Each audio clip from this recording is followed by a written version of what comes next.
Hi there, welcome to Social Guidance. In this video, I will show you how to post on LinkedIn. So for this, I'm here on linkedin.com and I sign in with my account.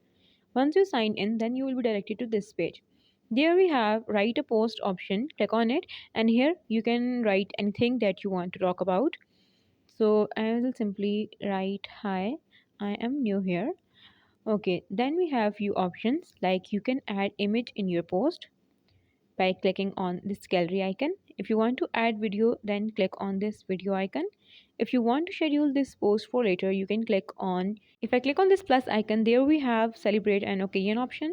Then you can add this icon like you are hiring. Then you can add create a poll, and then you can add a document in the next, and then we have this option of find an expert. So once you edit all your detail, then click on post, and in this way your post will be done. This is it for today's video. I hope you like it. If you have any question, please comment down below and do subscribe to our channel. Thank you for watching. Bye.